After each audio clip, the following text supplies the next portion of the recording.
Welcome everybody to day 3 of week 2. So the assignment last night was to play Ironcast, and I played a little bit before I started recording here. And yeah, it took me a while to kind of get into the groove of exactly what I should be doing. I can see there's different strategies in the game. I did die a few times, like I think 3 times in a row. And there's definitely a real big feel bad moment when you die, because it's game over. Like you don't get to continue or anything like that. It's just like you lose. And so you've played 5 or 6 levels, and you're like, oh, I'm going to do a hard mission, and there's a mecha, and you're like fighting the mecha, and you're like, okay, I can see I'm barely going to beat him, and you beat him, and then a second monster appears and kills you, and you're like, oh, dude, yeah, that was definitely not a good moment in that game. Especially if it's like game over. Like I feel like if they just said you have to fight 2 enemies, then I would have probably would have made different decisions, because I made my decision to collect as much scrap as I could, because I was kind of looking at how the damage was going, and I'm like, all right, I'm gonna win barely, but I'm gonna win. And then when they threw a second monster at me, I was like, bruh, come on. And then I died, because I had no resources left. I could have at least killed the first person with all my things topped up, so that on the second person I would have a fighting chance on it at least. So there's definitely some feel bad moments in it. They mitigate it somewhat by giving you XP when you die. They have sort of a legacy system where, like, if you lose, then it gives you XP towards unlocking a new mech or unlocking a new character and things like that. And so that felt good. I played it enough to unlock the second mech. Did anyone else get the second mech in the game?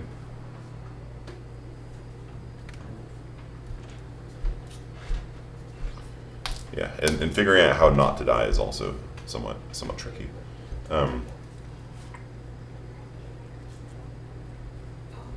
I felt like you have to allocate some of your scrap into upgrading your hull, so you got a little bit more wiggle room.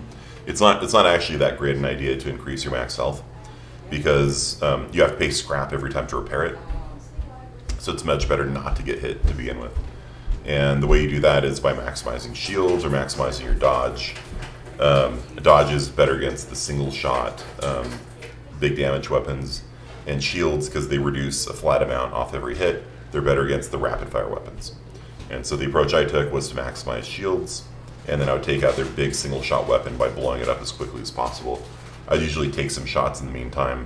The shields do reduce the single shots enough, and I bought enough extra health that I had a buffer so that I could kind of survive until I was able to kind of get the game under control.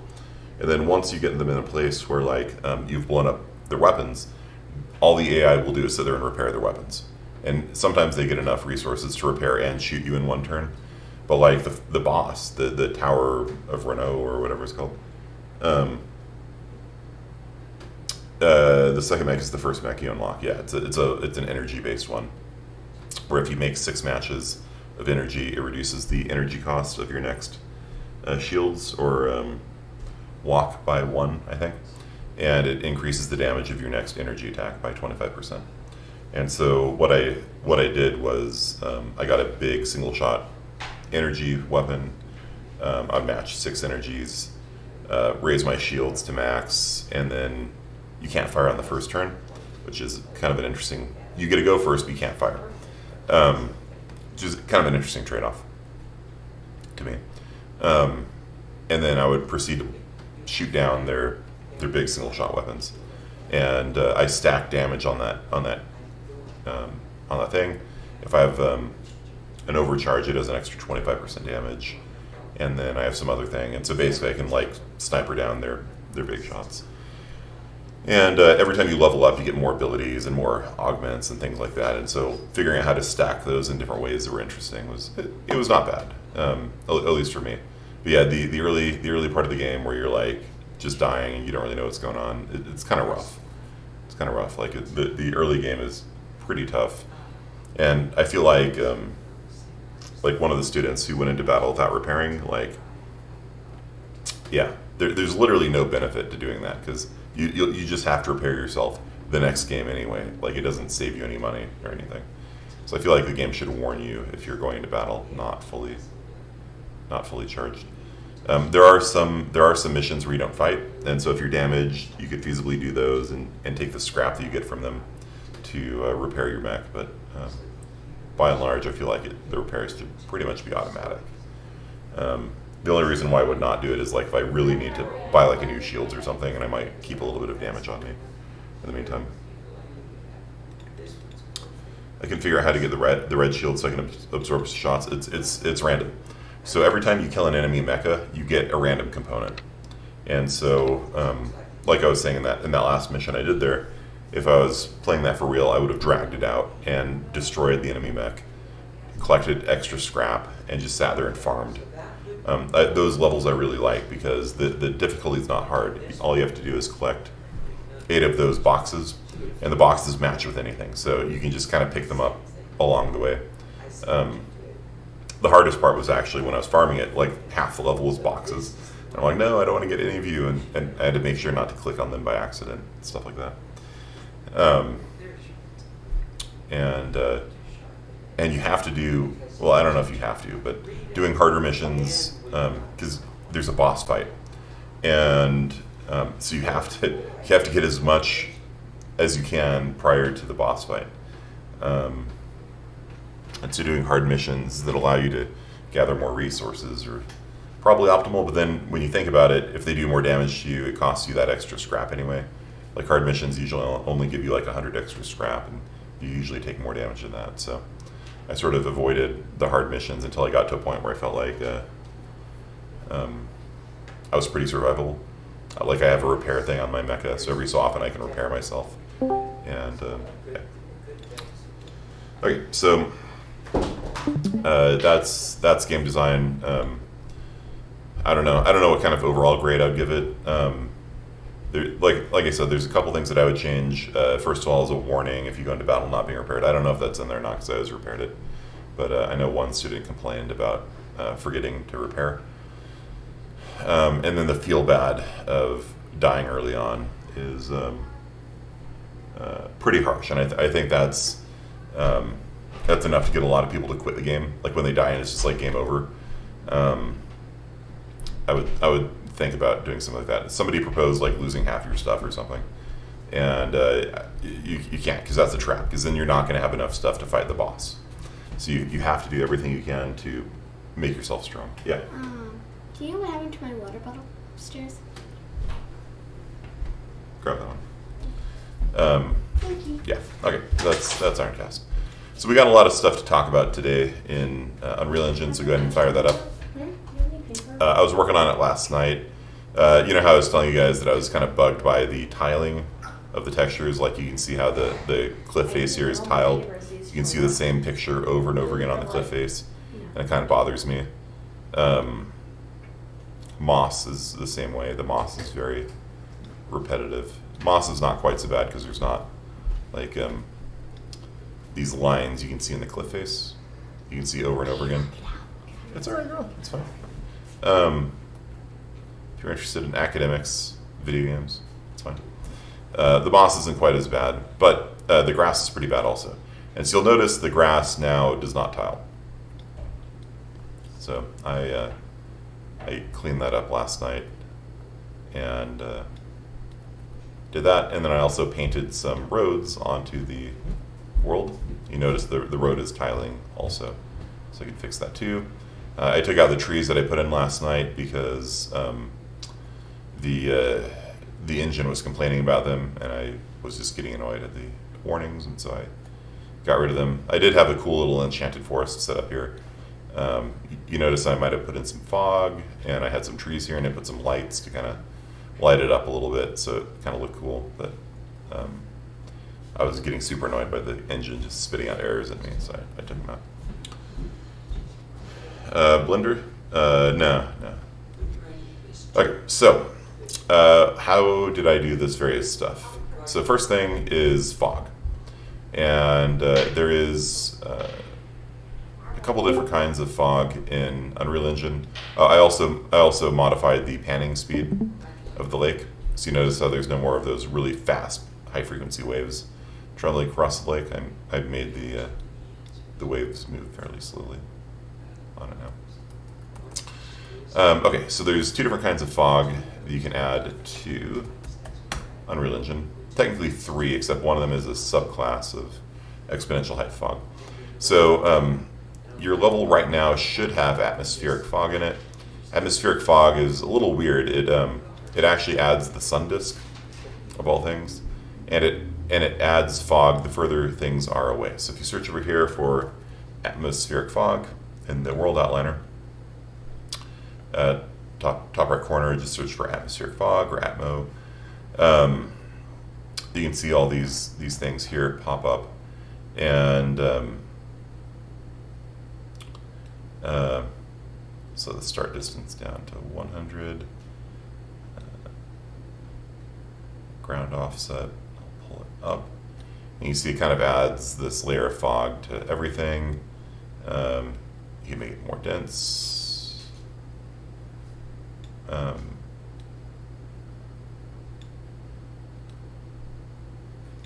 And so by playing with those things, you can add sort of a layer of haze to your whole level. I don't usually use it too much. It's definitely there, and I've definitely used it before. Just resetting all these back to the default values. One of the weird things is that the sun disk is actually part of that. So you can actually make the sun disk bigger or smaller, depending on what you want. It's kind of a strange place to put the sun disk, but there it is. You can turn it off. So what I use a lot of is exponential height fog. So if you drag that out, you'll see a little icon for exponential height fog, a little fog icon. It doesn't really matter where you put it too much. I've already got mine out there, so let me come over to it.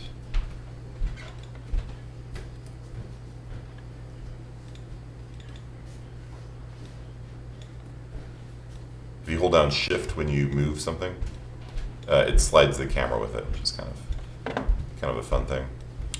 And if you hit Alt when you drag something, it will duplicate it. So if you click on this and hold down Alt and drag it, you get a second bush. Kind of cool. All right, so there is my fog. It doesn't really matter where you put it, at least for what we're doing here. You can actually have localized fog as well. It doesn't matter for what we're doing here. So everybody give me a thumbs up once you've dragged out a exponential height fog into the level.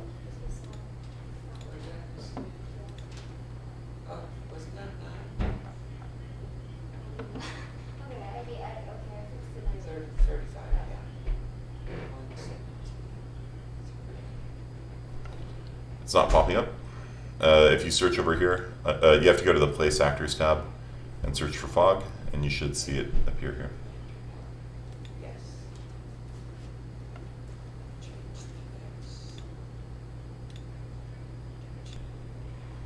Okay. So there's exponential height fog is actually two different kinds of fog in one. What I like using is something called volumetric fog.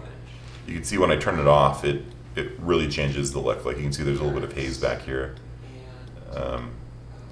But volumetric fog creates sort of realistic fog. Like if you look at the light here, you can see how like the lights actually illuminate the fog, which is a really beautiful effect. Over here you can see these lights have they're kind of radiating light in the clouds. If you look up at the sun, I built a little Stonehenge kind of looking thing there. You can see I got some light shafts going on. So when you have the fog selected, scroll down and tick volumetric fog, because I just think it looks better. It probably has more of a performance impact, to be honest, but it does look nice. Okay, so tick volumetric fog, and let's see here.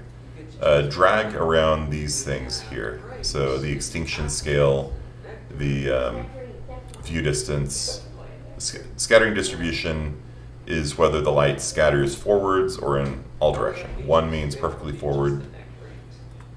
So the lights basically go straight forward when they hit fog,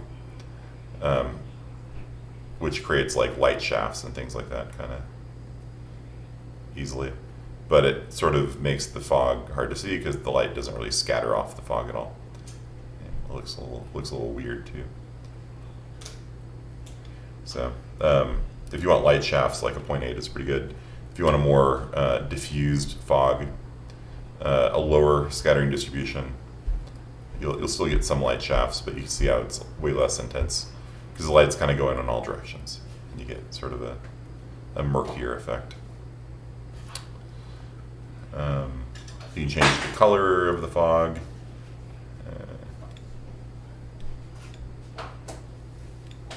You have like some blood red fog or whatever.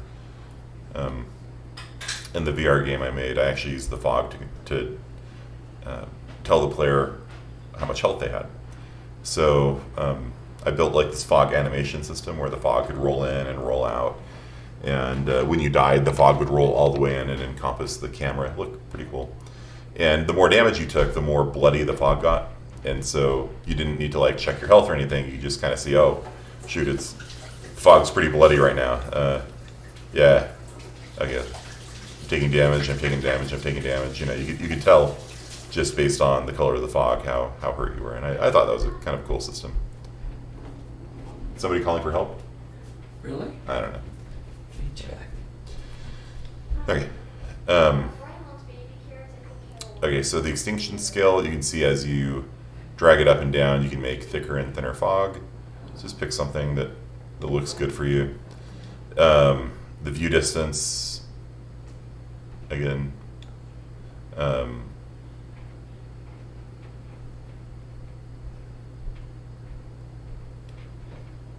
drag it until it's kind of at a level that looks good. Static light scattering intensity. You can choose how much the light scatters off the fog. If you want street lights that have a nice little glow around them. And that, I think you can actually go higher than 10. Yeah. 10's by default the max, but you can exceed it by typing in it directly. You can have these areas that are warmly lit by lights. It's kind of a cool effect.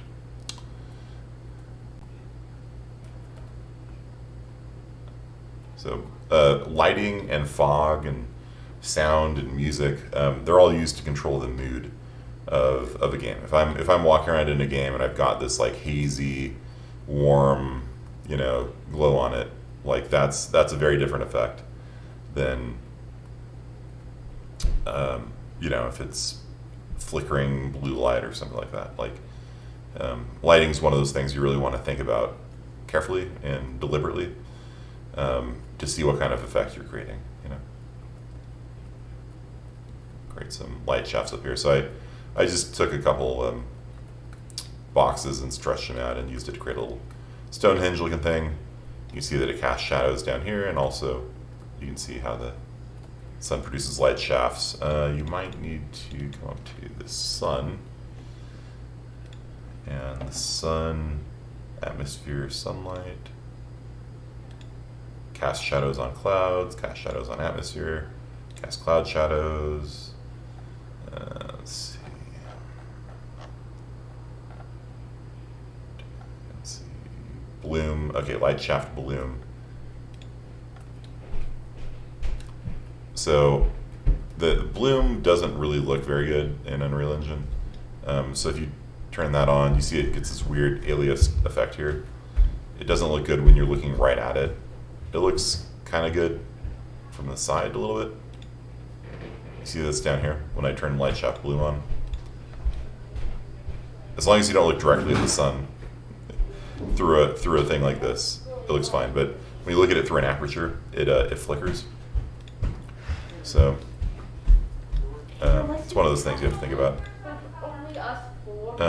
light shaft occlusion, so you can turn light shafts on and off. The volumetric fog is still picking up the light shafts though, because it's just shadows. Let's play a card game. I'll play with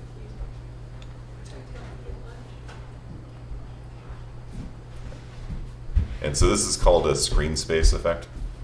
So you only get the bloom if you're actually looking at the sun, which looks really unrealistic, right? And a lot of games do this as a performance saving effect.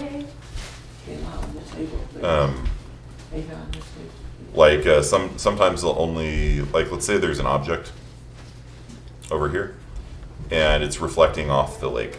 Cool. But then when you look down, the object vanishes from the lake. And that's because they're doing what's called a screen space reflection. And so they draw an object and then they just check to see if there's any reflective surfaces nearby. And if there is, they bounce it off it. But it's really disconcerting when there's like a boat or something and you look down and the boat vanishes. And you look up and the boat appears, the boat vanishes. Crisis does this, for example. They have screen space reflections. And so here we have screen space bloom, and it's not really that good effect. So I'm going to go ahead and turn off bloom on it. The volumetric light shafts work pretty well, actually. You can see over here, I put a spotlight up. You can see there's a light shaft coming off from the sun to that, but then also this light here is casting a shadow through the fog over here. So you can see the outline. It's kind of faint, but you can see the outline of the window frame that I put in. And that gets projected through the fog. And you can turn that off as a performance enhancement. Can fog be on a moving pattern, moving from point A to point B? Yeah, you can do localized fog as well. But this is what we're doing right here is the global levels fog. And there is a bit of a performance hit for doing localized fog as well. Yeah. It's pretty bad. Okay, so that looks better, I guess. There are 4 pieces. Okay. So do you guys have any questions about that? Basically, whenever it comes to any of these things like lighting and fog, there's no like right answer. Just make sure you turn on volumetric fog to make it look nice. If you turn it off, if you turn it off, I don't know. It just doesn't look as good to me.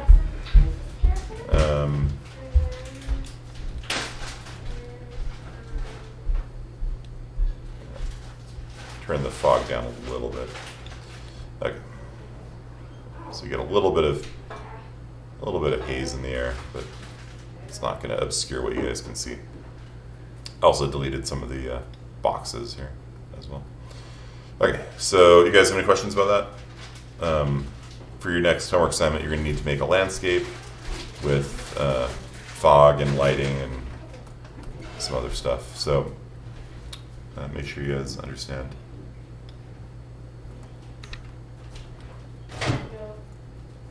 Any questions?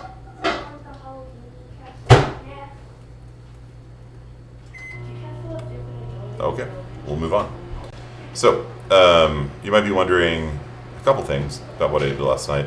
First of all, how did I get the grass to have texture variation so it's not like obviously tiled like this is?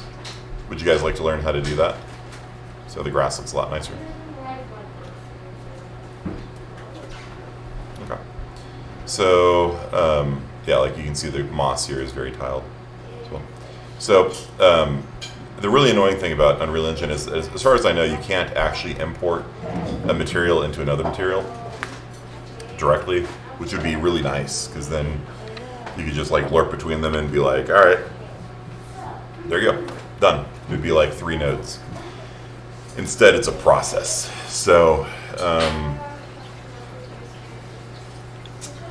I apologize kind of in advance for, here, let me move my face out of the way on the recording.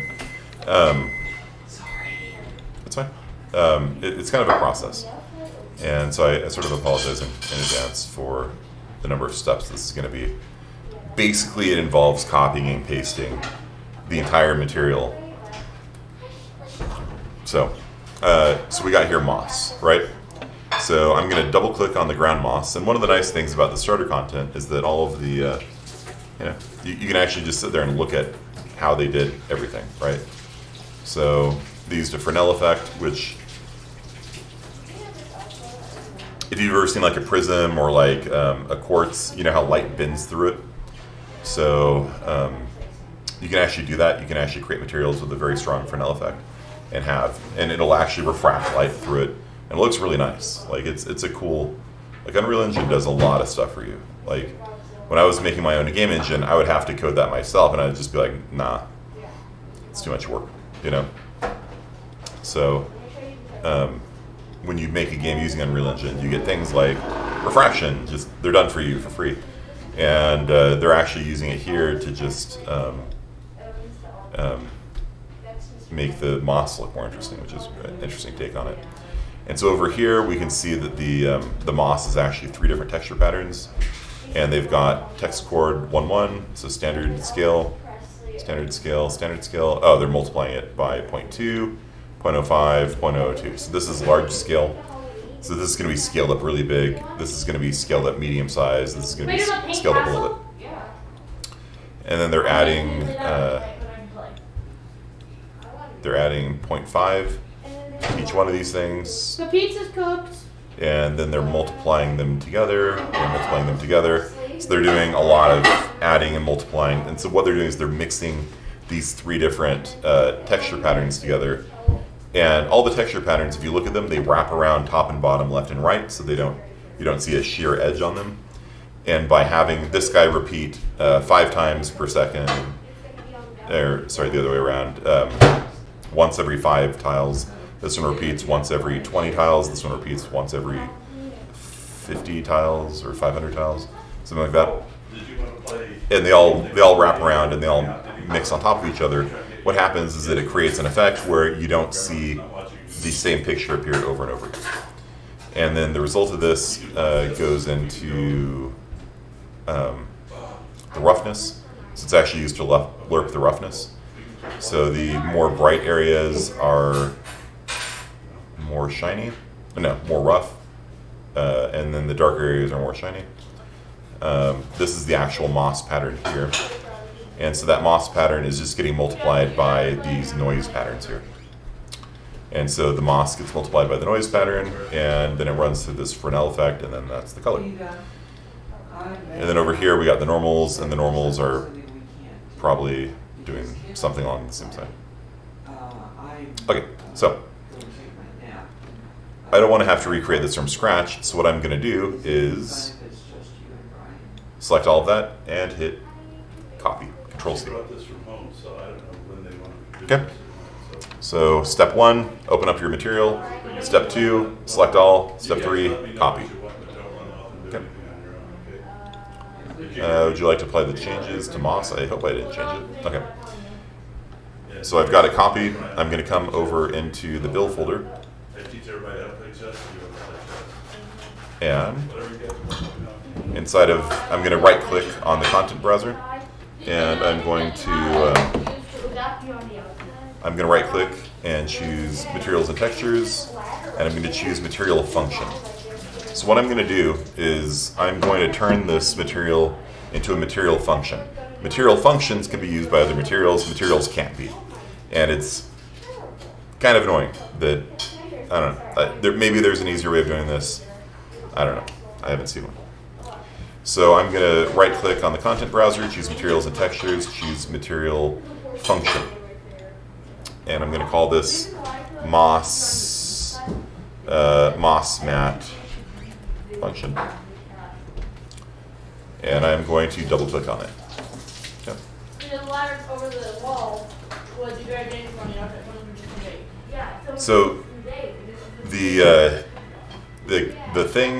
one thing you have to remember here is, and come back and review this, or I can type up the notes as well, is you need to add what's called a MakeMaterialAttributes note. And this is what actually makes a material. And you'll notice that all these things are the same things that we had before. And so what I'm going to do is I'm just going to scroll out. So right-click, Make Material Attributes, hook up the results of that to the output result. What we're creating is a function whose function output is the moss material. And again, I'm kind of annoyed that you have to do this because it seems like you shouldn't have to. Control V to paste. And there is all the moss stuff. And then you just have to hook up the things they were before. So this was the result of the base color. So I just hook that up to base color. And if you need to, you can actually have both materials up side by side so you can make sure that you're hooking them all up correctly. But this node here gave the base color. This node here gave roughness. So I hook it up to roughness. And this node here is the normal. Like that. And then we're done. So it's copy paste with a MakeMaterialAttributes node, and you hook up the things to the MakeMaterialAttributes node where they were before in the original material, and then the output of that hooks up to the output. Hit save.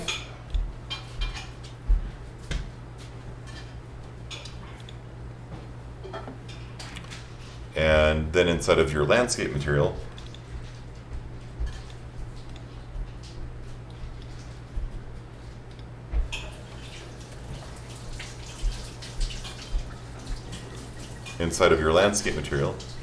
there we go, moss mat function, just drag that in. Okay, so that's how you import a material into another material. So you might be like, all right, what can I do with this thing? Well, the only thing you can do with it is to do a break material attributes. So make material attributes and break material attributes are the opposites of each other. So what this is going to do here is this is going to give us the ability to get the base color of the moss, the roughness of the moss, and the normal of the moss. And we can use that instead of what we have down here. Down here, we're just using the texture sample, which is just a single picture that just repeats over and over again. Oh, thank you. So rather than using that texture sample, delete, Yeah. I'm going to hook up the base color Smaller. Which way do you want me to cut it? to where that texture sample was. Okay. And by doing that, rather than having one picture There. repeat over and over again, you're missing a function output results. Are you on the material function? Yeah, we did. So it's- Are you on the material function for MossMat? Okay, let me open that back up. Okay.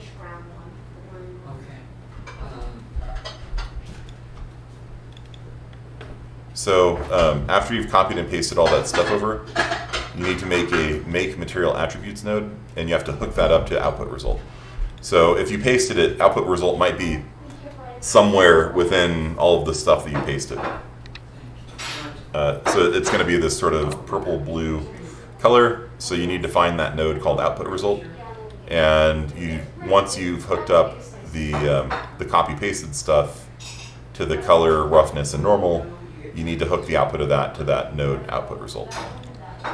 And you can search for it. So if you hit search and you type output, then you can click on that and it'll teleport you to where the output result is. Awesome. So hook that up and yeah.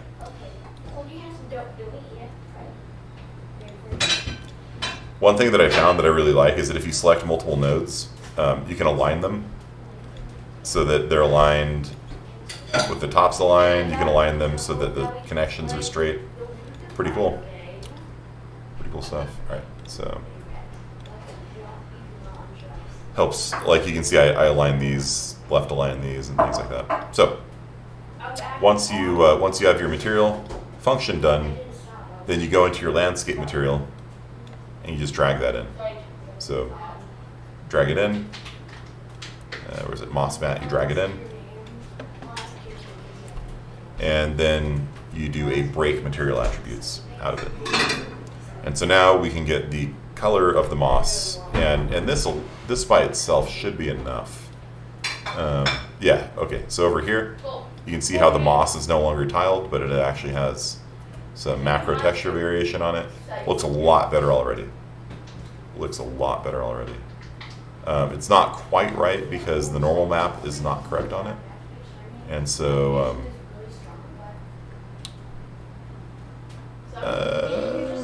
it looks fine, honestly. But we'll hook up the normal map too in a second. It's a little bit too shiny also.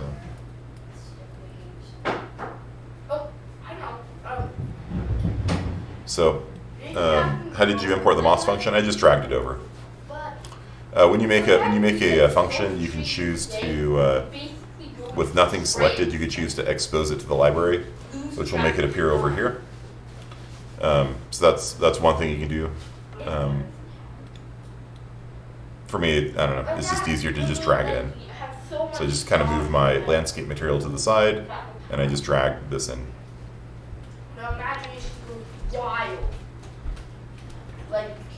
You got it? Okay. And then what's nice about that is that it kind of puts all of your stuff in one place, right? So I've already done that for the grass, and so you can see I already had made the grass material function. And so all I need to do is pull the color and the normal out of that, and I don't have to have all these like texture samples lying around everywhere. I just have these material functions for each thing I'm going to be blending together, and then it sort of organizes it, so it's not quite a mess. It's still a mess. It's not quite as big a mess. So down here, which sample is this moss? So this is the moss's normal. Down here we had a texture sample before. So what I'm going to do is I am going to pull the normal map out of this and hook it up where the moss was hooked up before, and delete that. And so, yeah.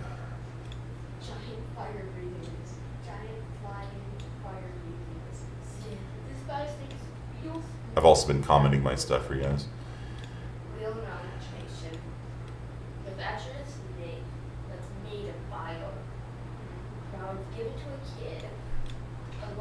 So, the world align blends do the automatic texturing based on the angle of the landscape.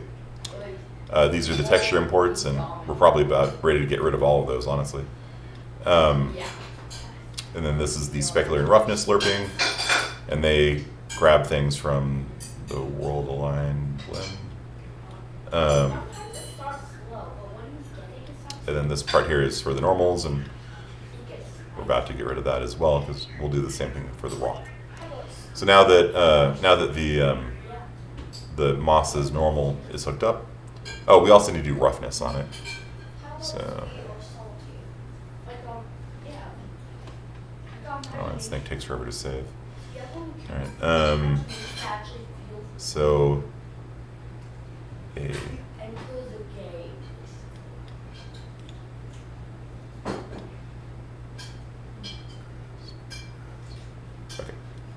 So I'm going to hook up the roughness of the moss to where it says specular grass right now.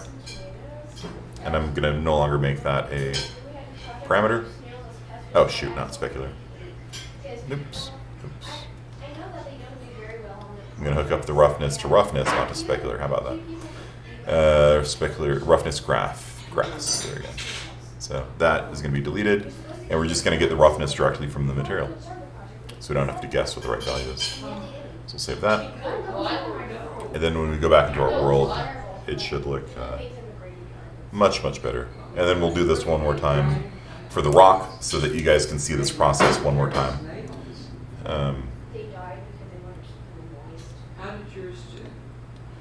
Some of the kids killed their snail zeta. Oh, that's sad. Not on purposely, but they before we started the project, we already said that you're supposed to keep them moist, and they didn't. That's rough. They did a project where they had to keep pet snails, and some of them died. We kept ours alive. We had 2 actually. Now you have more. I have a little tiny cave. It's a little bit too shiny for me, I think. Little people. So the specular.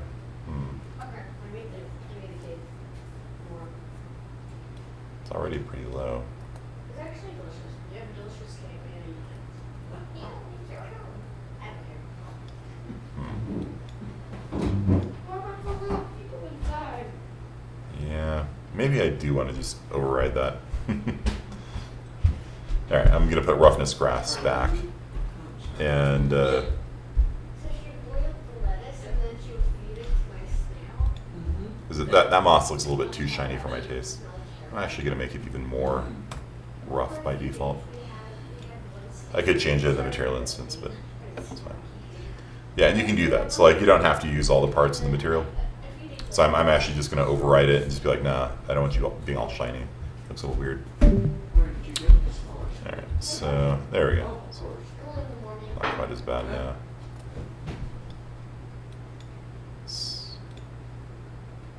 Children, are you going to play the game with just two? Or are you going to wait until Kayla's finished her work? We'll play and then when Hannah Okay. finishes, we'll play. So you guys want to go through the process one more time on the rock? We'll play again. And then we'll play it again. Do you think that help understand what's going on? It will make your landscape look better. This is For the sure. only Okay. kids game we got. So from the top, We have let's see. I'm just looking at this, and it looks a little better now. Okay. Yeah, so speaking of snails, when we released our 2 snails, we put a boiled lettuce there to thank him for coming. We had an extra boiled It's still too lettuce. shiny. And then by the next morning, it was just clear. There was no sign of lettuce. Because Still a little the too shiny for me. snail got I do want to smooth this out a little snail bit. did not eat any, but- Landscape, mode, sculpting, smooth. Turn the radius way down. But Okay, I'm just gonna smooth this out a little bit because those weird bigger snail, he came those back weird and shadows escaped. are bugging me. And he didn't escape, we let him free too. Yeah. And Just gonna smooth that out a little bit. and he brought it 5 snails. One thing you can also do if you have a big kind of empty area, Devoured the whole thing with lettuce. Oh my gosh. you can just use the noise thing here, make the radius really, really big, Front or back? and you just kind of Front. click once, You and catch it in front. that's an easy way of generating some quick terrain as well, using the noise tool. Less than a week, maybe 2 days less than a week. Turn this terrain down even further. So just click, and it'll add some it'll add a little bit of terrain. It doesn't look so bad. Overall, though, I recommend using the approach that I was talking about, where you get alpha masks where you can stamp terrain, and that looks way better than anything out of the default engine. Okay, so where was I? Select. Okay. So we're gonna now do the same thing with the basalt. So basalt is our rock texture, and you can see right now how it's very tiled. So we're going to go into starter content, materials.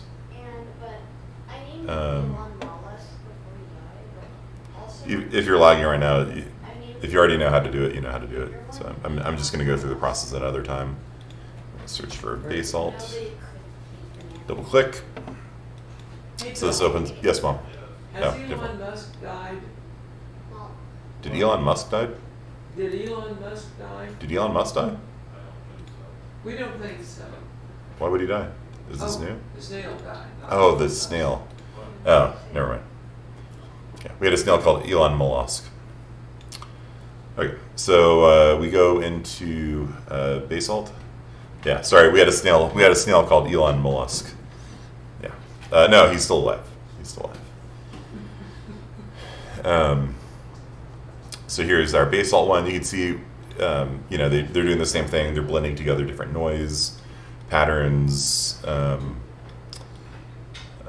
They've got They've got 2 texture samples for rock, and these are going to be blended together using a lerp node, using these noise patterns here. So they're doing all sorts of lerping and adding and lerping and more lerping and more lerping and more lerping and more lerping and more lerping. Like I told you guys, lerp is used a lot. That's why it's a hotkey. All right. So so first step, double click, open up the material. Then I always like to just, because you're going to be hooking these up, I just try to mentally remember. Okay, that multiply node goes to color. This one goes to roughness, and this one goes to normal. Okay. Select all, except for the basalt. Control C to copy. If you control click, you can select and deselect without changing the rest of the selections. It's kind of nice. So Control A, and then I control click the basalt node, output node. Control C, okay. You want to learn how to play chess? So I then go back into my directory, and I am going to create something called right click, materials and textures, material function. Oh, Card games. Yep. We all play And this one is going to be called basalt Ada, are you Mat, okay with playing the first game? It's just a function. Okay, I think we got it worked Okay. So basalt mat function, I double click on it, out. I'm going up for mine. and I always move to the left so you don't lose the output result. If you just paste right at the start, it comes right on top of it. No. So you can come over here and hit paste, You brought it all the way down. and We don't have to play it. so step 1, open up a material, copy all the stuff out. Explain how it works. Step 2, come over here, and we are going to do a MakeMaterialAttributes node. And you hook that up to the output result. Then the tricky part is remembering where things connected. So this thing up here, if you remember, was connected to base color. This one here was connected to roughness. Roughness, yes. And then this one down here was normal. This is Base color and normal are the two most important things. Normal, again, even if you have a perfectly flat plane, if you add a normal map to it, it'll look like there's a little bit of, detail on it. Okay. Normal technically means You know, I the, would suggest you put a tiny bit um, of each if you have a plane, the normal of the plane is a vector coming out perpendicular to it, like this. I'm giving So you the normal of a plane is sticking out of the plane, and it's used for light reflection. And so what they do when they have a normal map is the light will reflect off as if it wasn't just a flat plane, but as if there were maybe pebbles or cobblestones or things like that there. And because we perceive depth by using how the light reflects most of the time, it appears as if it's actually got pebbles and cobblestones and quartz and bricks and things like that on it. And it's not just like a flat wallpaper picture of a brick, but it's actually like the bricks come out a little bit. Hit save and close. Oh, I like these. So yeah, you can see on here with a normal map, No, they're really parts of it reflect back at the camera. Some of them are shadowed. So so this whole thing is just a plane, but it looks like it's got like texture and detail on it, and you don't have to explode your triangle budget. Every video card has a certain number of triangles per second it can render, and if we take a look at the wireframe on this, you can see that this platform that I'm on is just basically two giant triangles, right? The landscape, lots and lots of triangles, right? I will check on Kayla if she really focuses. This rock mesh, lots of triangles. But the platform, that yellow thing there, it's just like basically two triangles, right? I mean, more if you count the sides, but from above, it's literally just two triangles. And yet it appears as if you've got millions and millions of triangles simulating the cracks and grooves and bumps on the plane. Now, the illusion goes away when you drop towards the edge of it. If you look at it from the side, you can see none of that actually exists. But it's a trade-off. Yeah. It's a trade-off. Okay, so then the final step for importing it is you come back into your landscape material, and you drag the material function into your.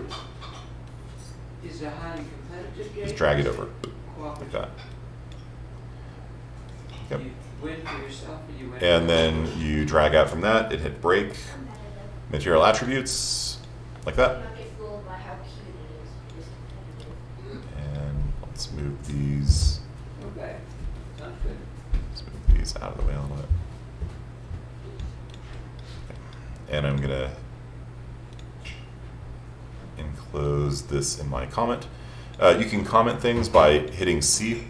So if you've got things selected like that, you can hit C, and then you can then you can type in a comment. And what's nice about a comment actually is that you can actually drag everything around without having to select them every time. If you click and drag on the boxes, you can change the size of the comment box. And it just gives you an easy way of pulling a network of things around. Do you have to be in landscape mode to apply the material to it? No. If you're in select mode, you can just click on the landscape, and then over on the details panel over here, you can pick the landscape material. Okay, so I have now got the basalt material imported. I can tell because it's from blue orange. That's Okay, so I've got.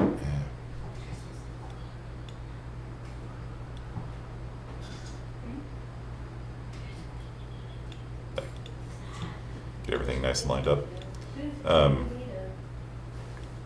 Hey, very different games with this, but Okay, I've enjoyed my morning with you. I'm just like, Just lining everything up a little bit. And I'll see you guys. Okay. So now that I've got the basalt material imported, rather than using the basalt texture and the basalt texture here, rather than using the basalt texture here and the basalt normal here, you can see if you click on it, it also shows you where it hooks up. So that point right there is where I'm going to hook up my basalt color. And now that this guy has nobody coming out of it, I delete it. okay, so how do you play it? And then for the normal, So just I'm going to drag out from the normal pin on that, and I hook it up right where the normal map is hooked up now. it's very acidic. 1 second. I think it's wise to dip your vegetables in. Brian, would you kindly bring me the remainder of the salad? Alright. So, so where the basalt's normal map went before, I hooked up the normal map from the basalt material function. And then I can delete that because he's not needed anymore. And these, I can just move them out of the way, I guess. So now that this thing is empty, I can just delete it. Normals, I guess, are still being used. Maybe I should come up with a better name than lerp, lerp, lerp. We'll call this blending base color textures. Okay. Okay, ready? Sorry, expansion bring just the extra capsule and the expansion brings also the stickers. Okay, expansion brings the stickers. and the extra capsule. No, that's the extra cap. That came from like, yeah, and it also brings like the extra highly decorated. Yeah, that's what I castles. meant. The Okay. extra capsule. So I could clean this up later. Anyhow, so that's it. Basically, where before we had the texture and the normal and the texture and the normal and the texture and the normal, we got rid of those things. We turned the original materials into material functions, which again is sort of an annoying process. It's not hard to copy and a paste. Copy and a paste of the MakeMaterialAttributes, and then after you bring it into BreakMaterialAttributes, and I wish I could just drag a material in, but you can't. Watch. If I try turning big wall energy in here, it won't let me. Drag that in. I wish it would just make you a material function for you. There you go. Such is life. So now that we have that, though, what you'll see is the save. What you'll see is the basalt, assuming we hooked everything up right. The basalt will now have the texture variation on it, so it doesn't look like a video game from the mid-90s, where they literally would have just one grass texture and it just repeat over and over again. Dad, do you know where the tower expansion is? Don't know, girl. It might be in the against the Giants pack. So, Oh, yeah. so yeah, so this looks a lot better now. Dad, do you know This looks a lot where the better. tower is? I think it's in the Against the Giants expansion room. For the Giants expansion, where is it? It should be around here somewhere. Dad, it has all our dominoes. We can't play if we don't have it. Yeah, you need to find it, girl. It was right here. What happened? So you can see like all those lines over and over again are all broken up now. And we're still getting that cool little effect where like the normals of it are creating flatter areas, and because it's flatter, then it draws moss on it, or it draws grass on it, which makes it kind of a neat little realistic effect, having little splotches of lichen on a rock. Actually looks pretty good. I'm still annoyed a little bit by how shiny everything is, but yeah, whatever. The highlights do add a little bit of flavor to it, I guess. Maybe it's a with the fog, everything's very shiny from the morning dew. So yeah, looks pretty good now. I'm a lot more happy with this landscape than I was yesterday. I could still tweak it somewhat. I might still want to tweak it a little bit more. Like this looks a little weird, but yeah, I'm less embarrassed by this being on YouTube. Okay, you guys with me so far? Let me go ahead and build the lighting and ask any questions you guys have about it, because your assignment for today during lab time is indeed to make a landscape, and there's a lot of steps to this. So also, while the lighting is building, I should mention that the two projects you're going to do in this class, one of them is going to be making an Unreal Engine project, and so while you're doing this, just have an eye towards some sort of game you want to make. We haven't even gone into programming yet. We're going to start that up once we finish the artistic side. And the programming is all drag and drop like this. You won't have to do any text-based coding for the Unreal Engine stuff. Yeah, just while you're building your landscapes and things like that, just think about what kind of little game you want to make. It doesn't have to be like some giant Skyrim, thing. It's just, just do something to kind of showcase, how to do lights and fog and landscape and materials and soon programming and stuff like that. Okay. All right. And then, so we're going to do a UE4 project, and we're going to do a mod as well. How much of the landscape is required? I'm really not good at this landscape art stuff. Yeah, I'll try my best. You're going to have to use the sculpting tool. You're going to have to sculpt up some mountains. You're going to have to make a the way to world align blend thing. So you're going to have multiple textures that are automatically put on the world like that. Because trust me, a world that is all just one texture looks really, really bad.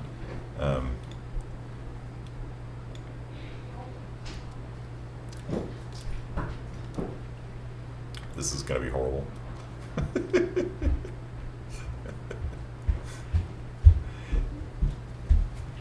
So lucky. Makes my eyes bleed.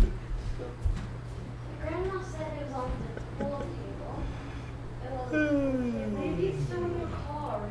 Yeah. We took it out of the car. Yeah, that looks really bad. So that looks a lot better. It's still not great. It's still not perfect, but better. Okay.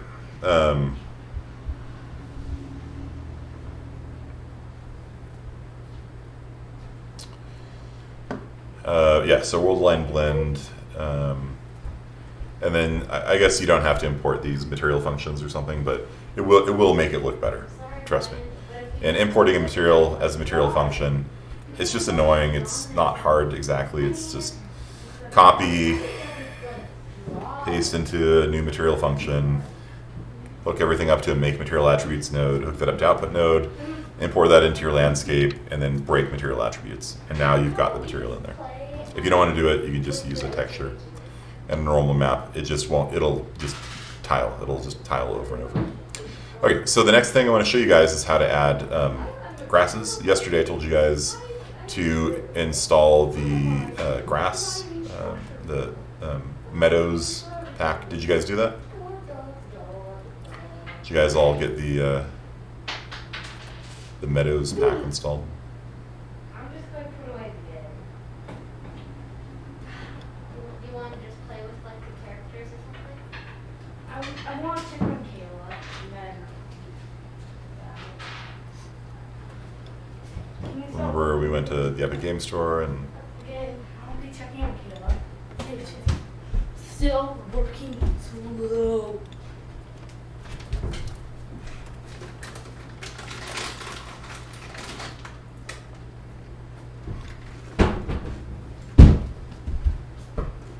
was it temperate vegetation meadows?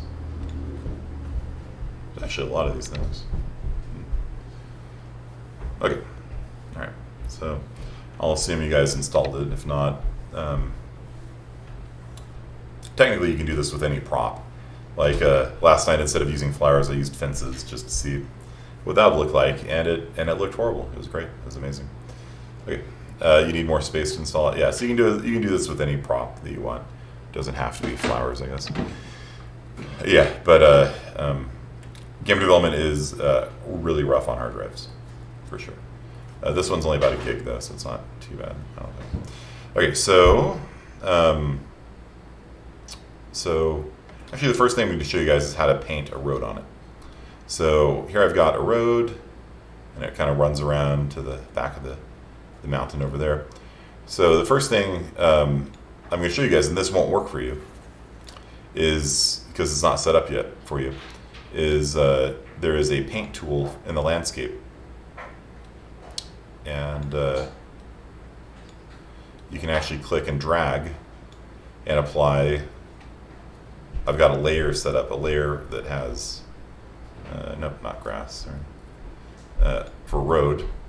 And then as I click and drag, you can see it just puts a road down. It looks horrible. Let me shrink the radius some more. Daddy, we can't find the tower. Can't find the tower? I'm gonna have a little road running down to the lake down there. We can't find the tower of Domino's. Yeah, I don't know what to tell you, girl. If you can't find it, you can't find it. Then how are we supposed to bring it back to our home? Try looking around? I don't know.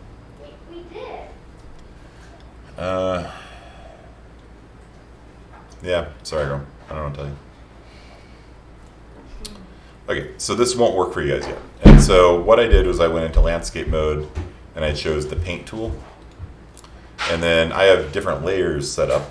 And so when you have layers, you can have, you can layer, for example, a road on top of your default texture.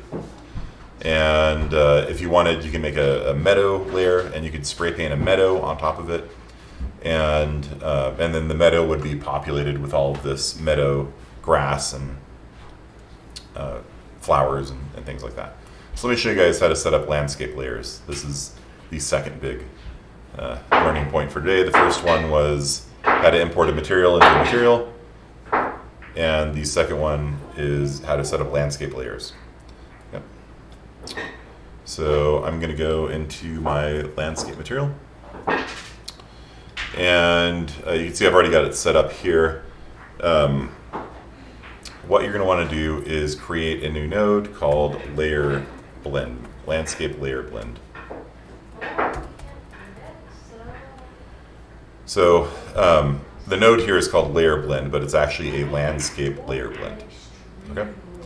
And when you do a Landscape Layer Blend, it'll start off just empty like this. I'll hit, of course. So everybody, please create a Landscape Layer Blend, and then give me a thumbs up when you're ready, because I want everybody sort of on the same page here. Ignore what I've got over here. Just right click inside of your landscape material. Choose Landscape Layer Blend. You should be looking at something empty like this. No, I don't want to do it. Okay. I really don't want to do it. So you can see what I have set up is I've got two layers set up. I've got one called Default, and Default is hooked up to the output of this whole thing that we did here with the world align blend and all that stuff, all of that just feeds right into this layer default here. And then I made a new one for a road. So what you do to set this up is with your new blank layer blend node, you see over here on the left-hand side on the details panel, you can click that little plus icon there. And for each plus you create, it creates a new layer. And so if you create 3 layers like this, then for example, you can have a default layer, which is your just default world align blend thing. You can create one for a road, you can create one for meadows. So I'm gonna do that right now. I'm actually gonna delete. Well, I'll leave that there for a second. So I hit plus a couple times, and I've got 3 layers now. Do you see how there's a little drop down arrow here? This is actually really important. You need to click that little drop down arrow for each of them. Be a little hard to click. There you go. And the name that you give it is actually really important because it has to be the same for each of your nodes. So I actually end up copying and pasting a lot. But so the first layer, I'm going to call it default. Okay, that's my world align blend. The output of all the stuff we've done so far. For the second layer, I'm going to call it road. And for the third one, I'm going to call it meadow.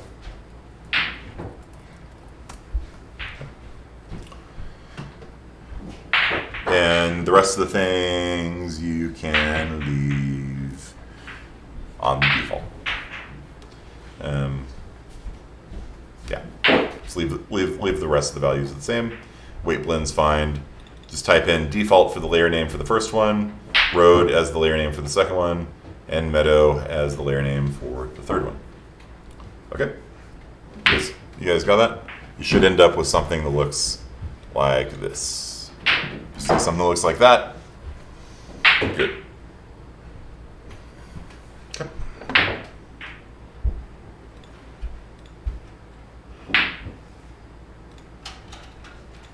You guys got it?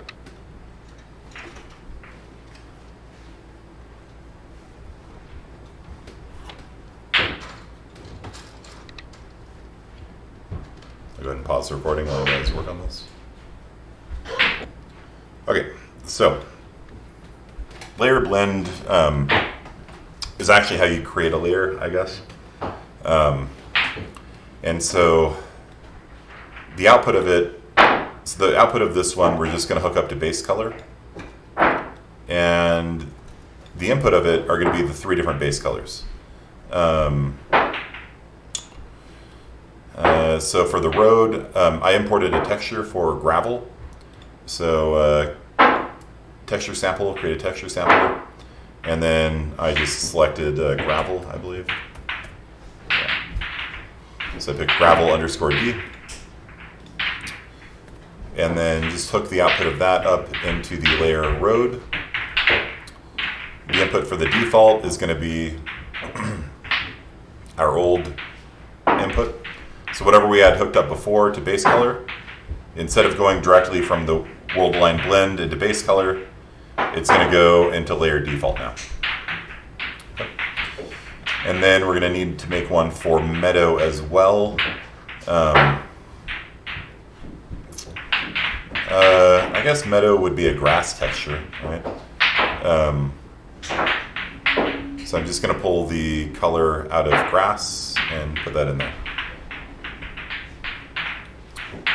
So I've now got that all set up. We can repeat the process for the specular and roughness. I'm actually just going to delete those because I'm kind of annoyed by how shiny everything is. So I'm just going to actually hard code these for now. I'm going to set the specular and make it a parameter, I guess. Scale parameter.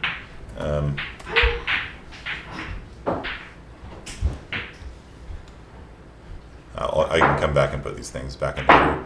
But for now, I'm just going to call this spec. And you promote to parameter, do roughness. So roughness It's going to make the world very rough. And for the specular highlighting, I'm going to set it to, I don't know, 0.2 or something. And see if that looks a little better.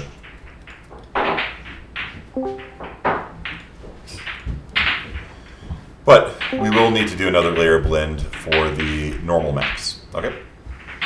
So once you have a layer blend set up and typed in everything right, it's really important that you type them the same way every time. So rather than risking typoing, I'm going to just hit Control W. Control W is duplicate.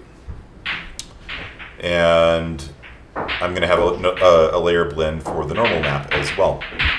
And so basically what that means is that when I spray paint the road on top of something, the layer blend chooses whether or not the world aligned blend, the default texture appears, or if it draws the road. Or if I spray paint a meadow, then it'll draw grass on top of it.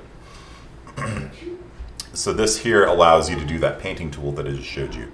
It allows that to work. And it's going to pick which texture to draw, and it's going to pick which normal map to use. So I'm going to hook up the gravel normal map to layer road. So again, you're going to need to import a new texture sample. So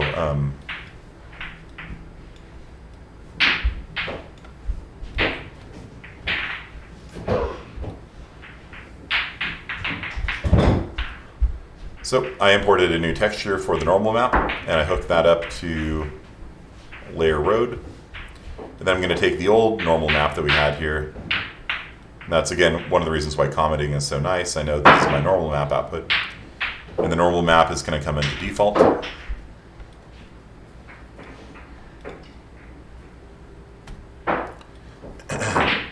And then I'm going to need a normal map for the meadows. And so I'm going to come up to grass, grab the normal map out of that, and put that down into here. And I'm going to hook this up to ambient occlusion too. Let's see how that works. Okay. So, save. Did you just use our pre-existing grass texture for meadow? I did. Yeah.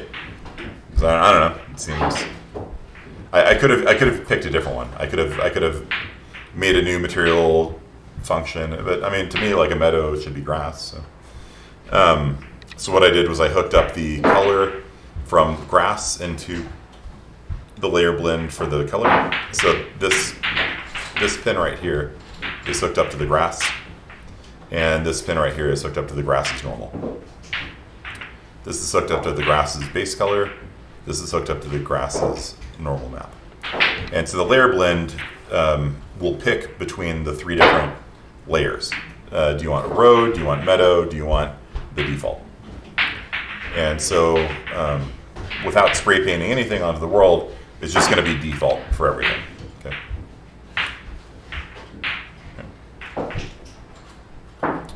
So, yep, that should be it. All right, so you'll come in here, you'll notice that nothing's really changed, and there's an important bug.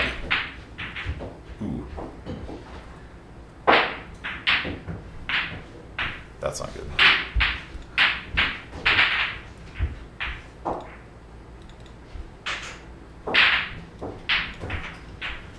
Roughness. Oh, roughness is at 0, that's why. I thought I said that at 0.8. There we go, that looks a lot better.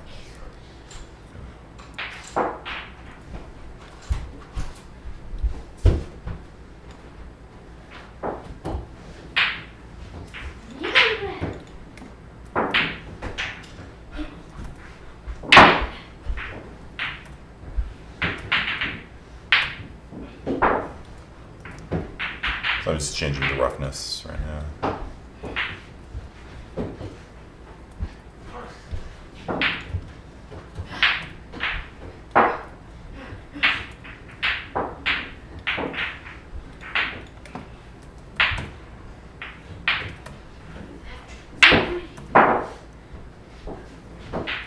Yeah, that'll do. Okay. So, save.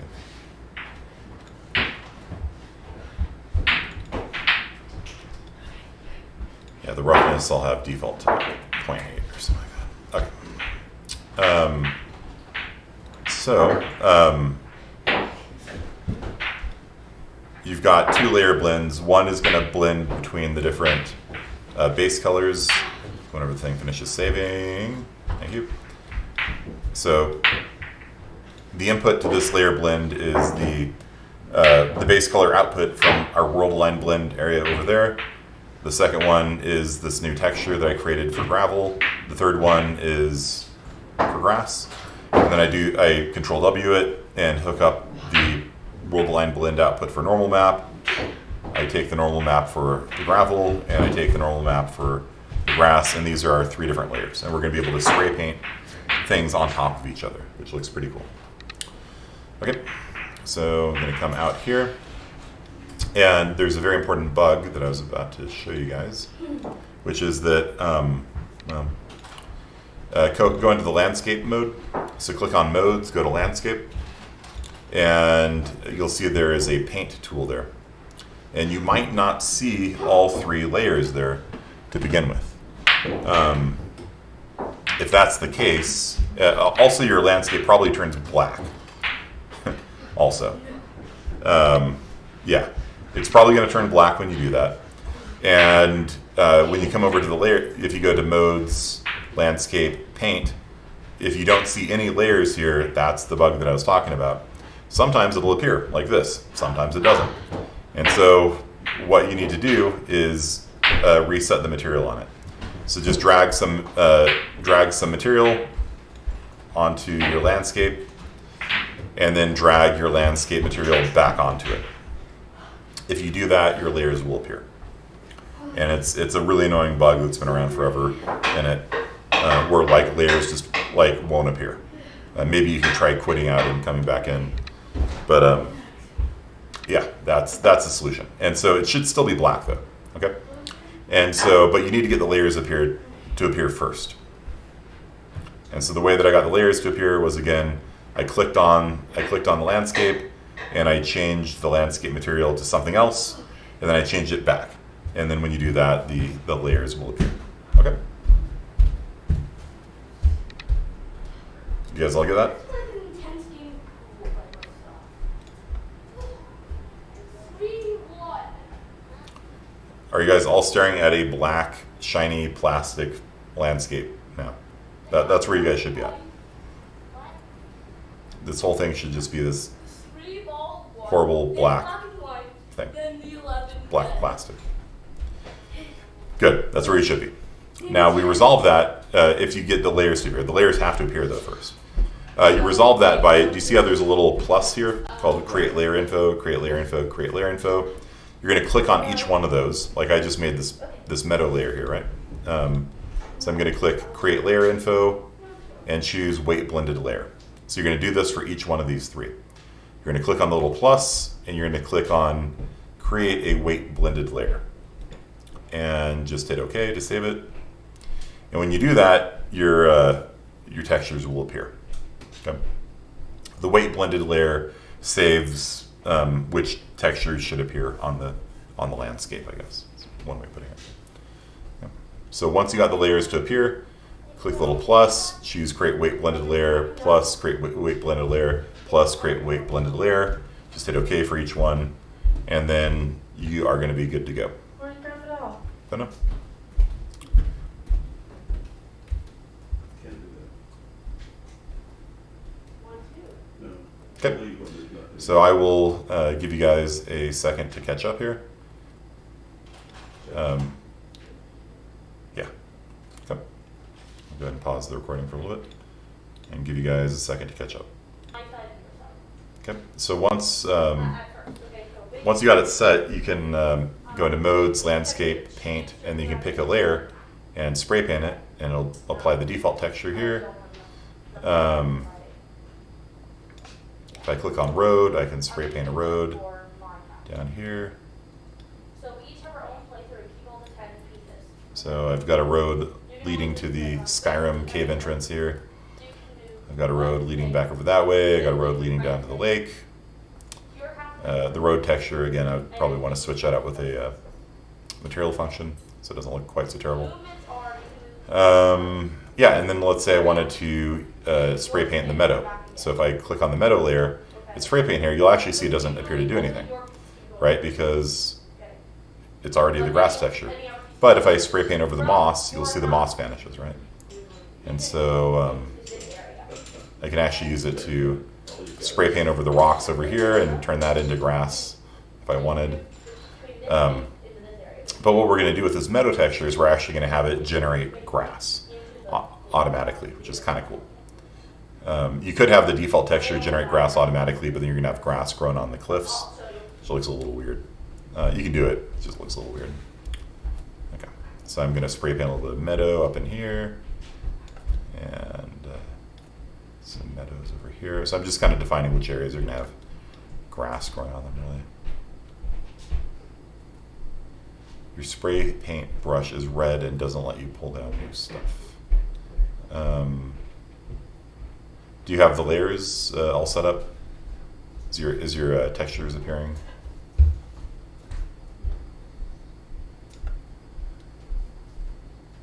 Do you have this set up where you've got 3 different layers here?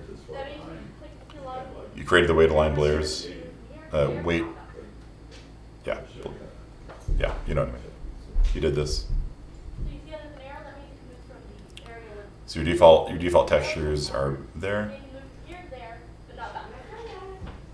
And so yeah, it is buggy. It is buggy the first time you do it, especially to enable layers. Unreal Engine bugs out. I don't know why. It's done it for a long time. So yeah, the best way is to get rid of your material and then put it back on, and then that seems to resolve it. There's probably a better way of doing it, but I don't know. Okay. So yeah, so you can just go and you can spray paint. I can spray paint grass on here if I wanted, whatever. So the next thing to do is have it automatically generate grass. Yay, it's all black again. Cool. So we're going to do that this way. So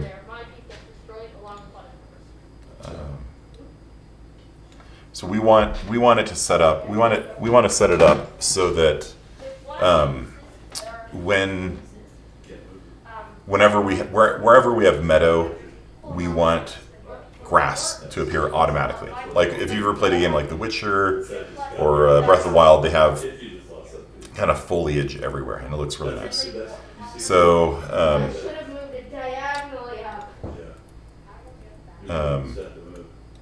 this is what it's going to look like. This is a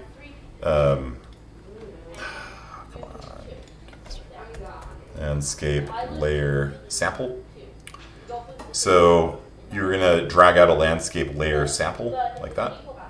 Hopefully it won't turn black for you guys. And you're just going to type in the name of the layer that you want to automatically generate grass. So I'm going to type in meadow like that. I'm not going to use default anymore because that looks kind of bad.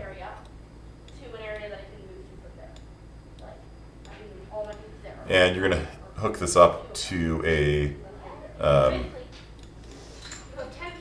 grass, landscape grass output.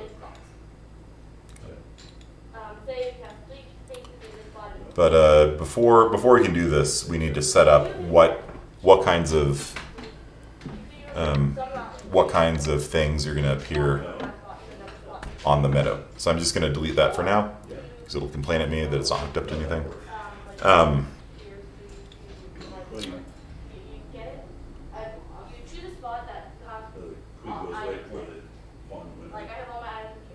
Saves.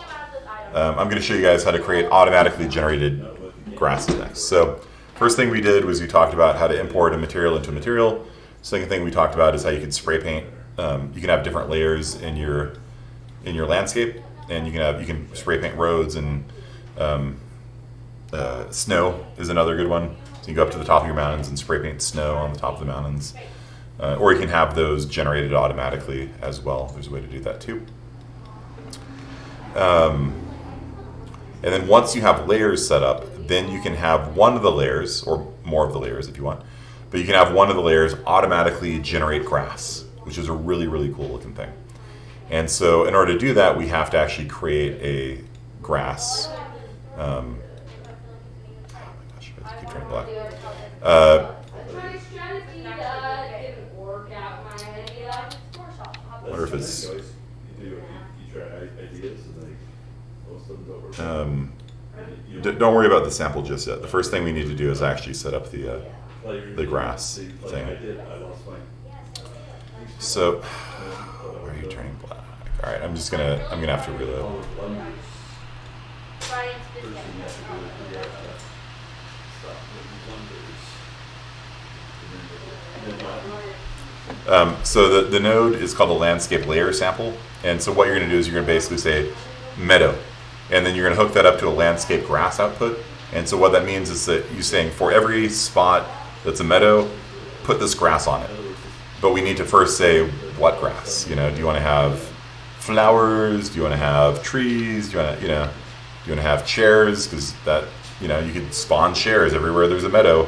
You can spawn chairs if that's your thing. So here we go, back in. One asset editor was, that's my landscape material, okay. So in order to do that, we right click and we choose foliage, landscape, grass type. And so this will specify what kinds of flowers and grasses and trees and chairs or whatever spawn automatically when you have a meadow, okay? So you right click on your content browser, choose make a new foliage, landscape, grass type, which sounds like a Pokemon. Okay. And I'm going to call this meadow grass. I guess that's good enough.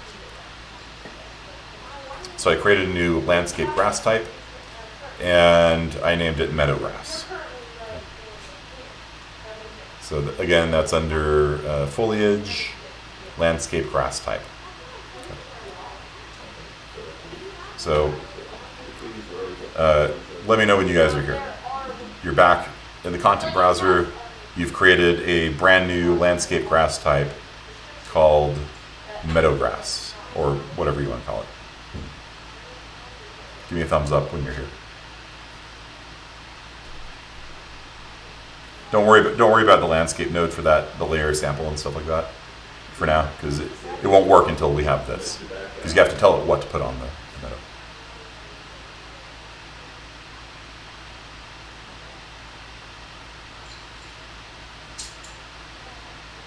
Okay. 3 people. All you have to do is right click, foliage, landscape grass type. Okay.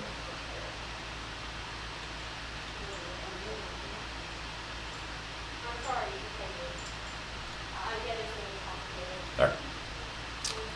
So once you've done that, double click, and you will see that there's going to be a bunch of grass varieties. You don't just have to have one kind of grass, you can have multiple. So if I click here 3 times, then I can have 3 different kinds of grasses on it. Just like before, you have to click on that little tiny little drop down arrow there for each one. Or you do them one at a time, it doesn't matter. And for the grass mesh, I'm just going to type grass. And I see I've got grass clumps here. You guys might want to look at flower. If you search for flower, you can see there's tons and tons of flowers that got imported into the thing from the Meadows asset pack. And I would turn the density down. 400 is actually really, really dense. It's going to be carpeted with flowers, or you can leave it, it's fine. I'd turn it down to like 100, personally. And I would set the cull distance up to 50,000. 10,000 is actually not that far away. And so 10,000 centimeters is 100 meters. And so as you're flying around the world, you'll see the flowers just appearing in front of you, which looks really weird. And so if you set the ending cull distance to 50,000, then what happens is that you'll still see some flowers further away. And as you get closer, more of them will fill in. And it doesn't look bad at all. You can have all of them be the same size, or you can have them be randomly bigger and smaller. I usually create a little bit of variation there so they look a little more interesting. Like that.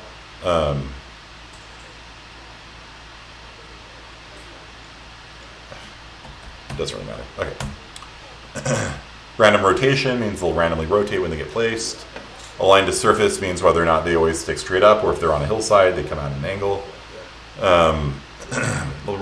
Pretty much all that you can leave as a default. Other than that, so then come into your second flower type. Click on the drop-down arrow, pick a different flower. I don't know. I'm just picking things at random here. Again, turn the density down. 400 is actually really dense. It'll just do flowers everywhere. Especially since we're doing 3 of them. You don't want a density of 400 on each of them. Again, I will set the cull distance to 50,000, and the scaling I will. I'll have them scale. So some of them will be a little bit taller, and some will be a little bit shorter, and narrower and wider. It adds a little bit of variation into it, so it doesn't look quite so artificial. And then for the third one, I will pick another flower. Or I can add grass, maybe. Maybe I'll add grass. Let's do that. Grass. You guys might not have that if you didn't import the nature thing, the mystical nature pack. So for this guy, I'll have it be a little bit more dense because it's more of a ground cover kind of thing. Maybe 300. Again, the culling distance, ending culling distance, I set to 50,000, and they're grass clumps. I don't really care if they're, I guess. Have some be a little bit taller and shorter. Not going to matter too much. Okay, so I'll leave this up here for a second and get some coffee. Basically, you can add as many different kinds of flowers as you want. The performance will take a hit if you have too many flowers in the world. Like my frame rate tanked last night. I bombed the world with too many flowers. So a few different varieties is fine. It makes it a little more interesting. So just click that little plus thing there for each flower you want to add, and then for each flower that you add, you have to click the little drop down, and then just pick a flower type. You can just leave it on default if you want. You're gonna be exploded with flowers if you set density to 400 by default, but you can do it if you want. So I'll just leave these things up here and go finish pouring myself a coffee. And if you guys have any questions, ask away. I'll pause the recording for now. Okay, now let's make the magic happen. So we've got meadowgrass, make sure you save it. And so here in the landscape material, there's 2 things you need to do to automatically create grass. First is the landscape layer sample, which that chooses which layer the grass will appear on, and then that just hooks up directly into the grass output, the landscape grass output, which will say, all right, for the meadow, use that meadow grass thing that we just created there, and spawn those grasses on that layer. So all you do is just hook it up, just a little simple thing like that. Hit save. So it's a landscape layer sample connected into a landscape grass output. And that's how you hook up a layer to one of those grass objects we created. And when we come back in now, you can see it's thinking. It's thinking, it's thinking. And nothing happened. Really? Did I pick? Did I not pick it? Oh. Yeah, you have to pick. You actually have to select the meadow grass. There we go. Okay. That was awfully anticlimactic. So, yeah, for your when you put your landscape grass output there, you have to select which one of these landscape grass foliage outputs, the thing we just made. So just go ahead and select meadow grass there, and it'll be good to go. I say, let's see if it works this time. premature confidence. There we go. This looks promising. No. There we go. Nice. Okay, so all the areas where I spray painted the grass, the meadow onto it, you can see it's carpeted in grass. Okay. And in fact, if I spray paint more areas, so if I go over to the landscape tool and choose paint and choose the meadow, if I spray paint it, you see the texture doesn't change, but grass will appear there. So I'm literally spray painting grass onto the ground. Kind of cool. I think the grass might be so dense it's not drawing the flowers. You can see there's shadows from the clouds on it. It's kind of cool.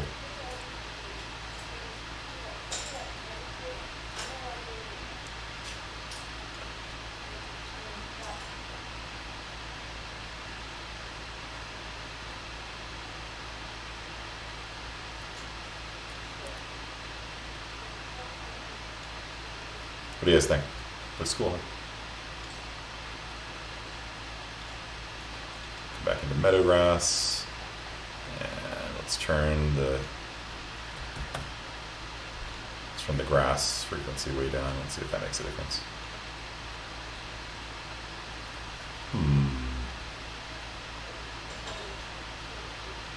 It's not drawing the other ones. It's a bit odd. Let me switch it over to Kearney grass. That's one I set up last night. I'm going to figure out what was going on with it. So you just applied the meadow to the landscape, or did you start painting? So yeah, the meadow is a layer, and so I set up one layer for road, one layer for meadow, and so using the paint tool, you can spray paint areas of the map that are considered meadow, and it uses the same grass texture, so it doesn't immediately appear any different. But because I've designated them as meadow, when I go into Kearney grass, if I turn up the frequency here, you can see grass appears. You can have different varieties of grass, for more variety if you want. There we go. So if you want flowers, you can just have flowers be everywhere, or you can mix and match. So you have flowers at a frequency of 100, grass clumps at a frequency of 100. Yeah, so it looks quite nice.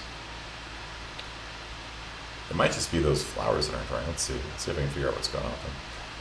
So let's see here, flower. Just pick a random flower from that pack. Hit save. I wonder if those things just aren't. Huh. That's strange. Oh, they're really tiny. Look at that. That's why I wasn't seeing them. These things are minuscule. Oh my gosh. Okay. Okay, well, that's what the problem was. Okay. So these things need to be scaled up. Yeah. All right. There we go. That's a little more reasonable. I don't know why those flowers are so small. Okay. So yeah, you can add all sorts of cool combinations of flowers and grasses and trees and stuff like that to it. I guess if you're using the flower pack, just scale them up by a factor of 4 to 5 or something like that. Nothing is changing. Okay, so let's go through it from the top. Let's put the grass back in, I guess.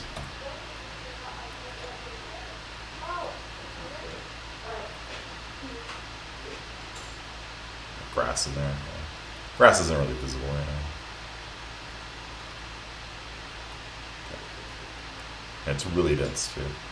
Okay, so let's go through it from the top. I'm going to change. Okay, so in your landscape material, you have to have a landscape layer sample, hooked up to a landscape grass output. The step that I forgot to mention before was that you have to make sure when you have your grass output node selected, you have to actually pick that grass variation you created. Okay, and if you don't do that, then nothing will appear. So while you have that selected, go down here, select meadow grass, and save it, and then it will automatically apply. It'll automatically apply that grass collection that we made to every spot on the world that is meadow. Meadow, not meta. You can see we got some grasses in here. I actually like turning off shadows because it does look kind of weird. It's kind of an odd look. Also, the shadows don't draw till you get closer to them, which is also kind of it's kind of jarring, you know. You guys see that? So I typically turn off shadows on things depending on what I need. Okay, so I've got that. My stream is super pixelated. Okay, I'll sit still for a second.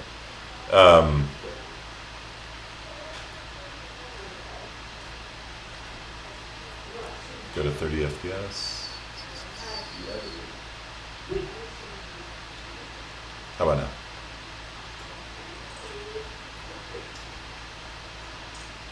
All right, cool. Yeah, so I'll do that again. So the shadows will kind of pop in and out, and they kind of look bad anyway. So let me go back into my meadow grass thing here. Meadow grass.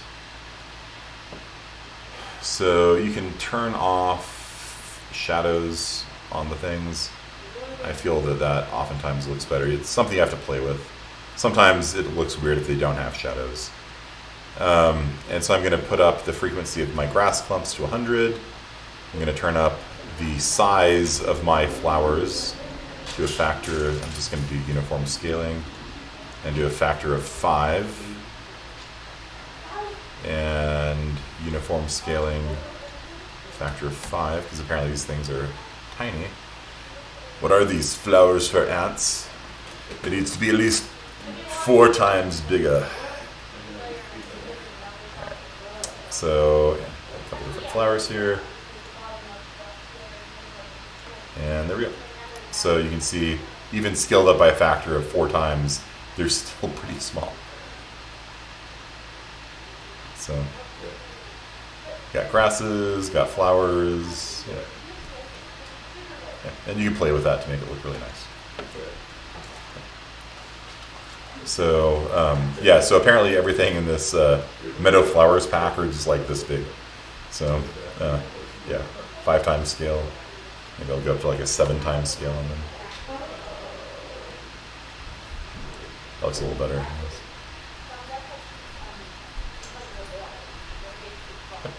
So you create very pleasing landscapes and things like that. If you hook up the default thing to a landscape grass output, then grass will appear everywhere in the map that's on default. And remember, don't forget to pick down here. I'm going to pick Kearney grass. Hit save. Compilation errors.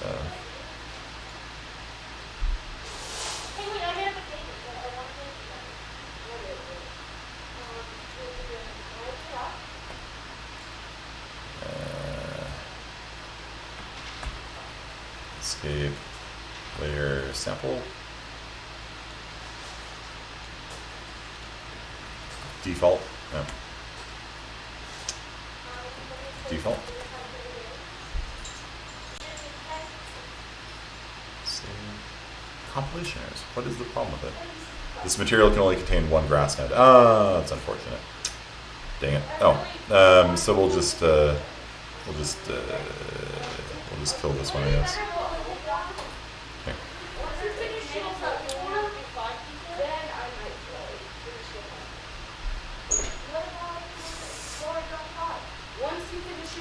And so now you'll see that the entire world will be covered in flowers.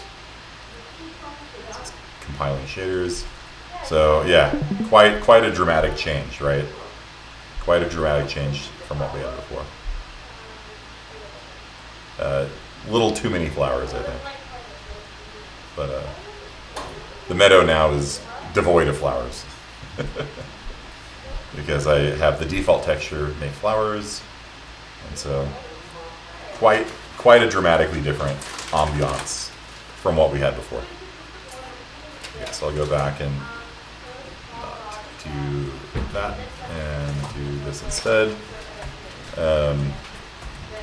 Landscape grass output. And I will pick meadow grass.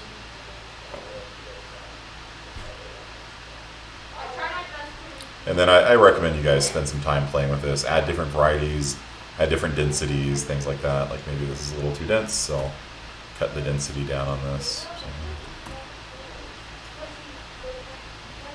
Grass, I'll turn the density up on it. Scale these flowers up a little bit bigger. Maybe add a couple more flowers.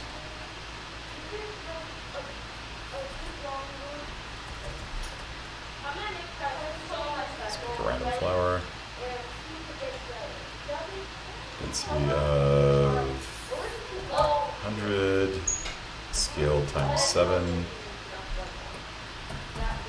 Pulling distance 50,000. Don't cast shadows. And one more flower just to make it a little interesting.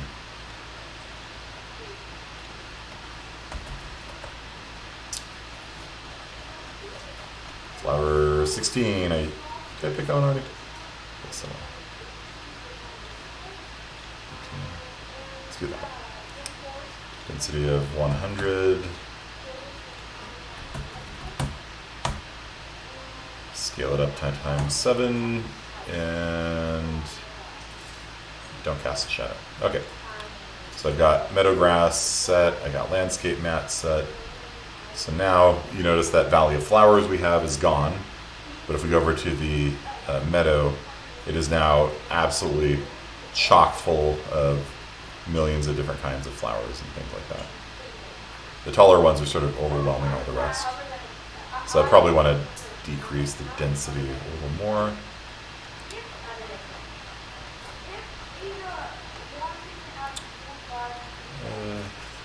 25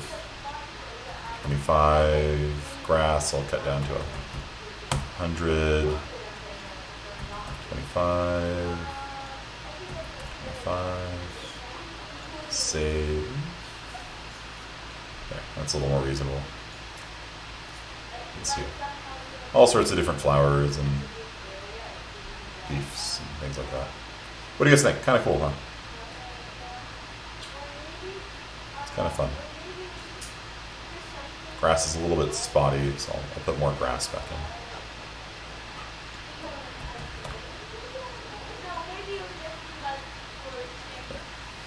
The grass fills in the area nicely.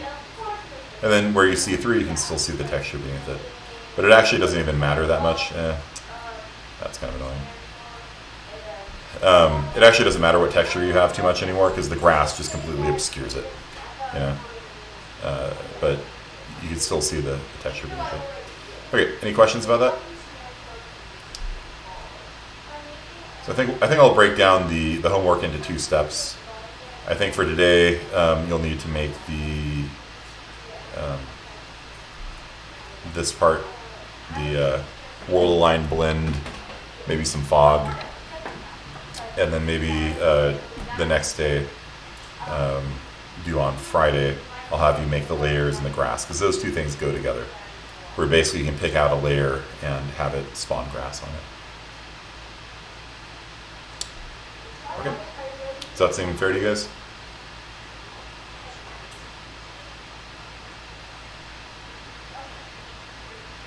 So today you're going to make a landscape, and then you're going to use the world align blend, make some parameters on it. Pull this back up here. Landscape material here. I'll screenshot it for you guys. Might need multiple screenshots actually. Okay.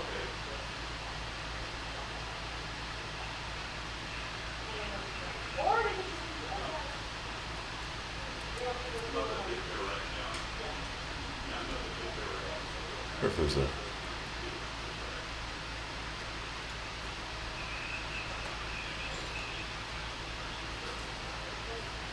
there is a way.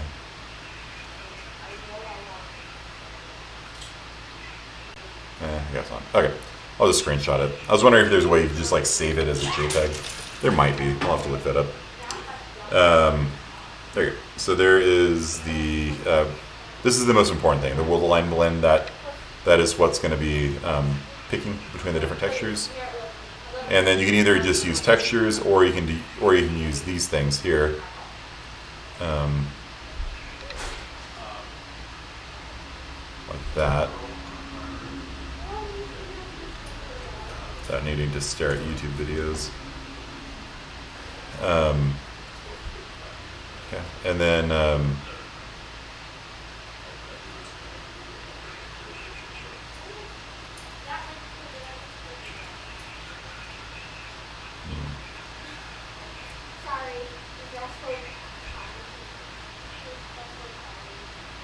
we got that. I'm not gonna. You can figure that out. Yeah, functions are a way of doing. It's better than a texture sample. A texture sample is literally just a 2D picture. And so when you apply a texture sample to something like a road, it just draws that picture over and over again. You see that? And so the human eye, though, will pick out when something repeats. And so it looks kind of bad, right? So you can do that with a texture sample if you want.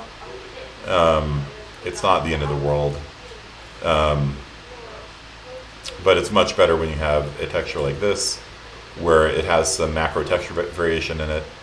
You see how like the noise patterns break up the repeating texture here, so it doesn't look bad, and it makes for a much nicer looking world.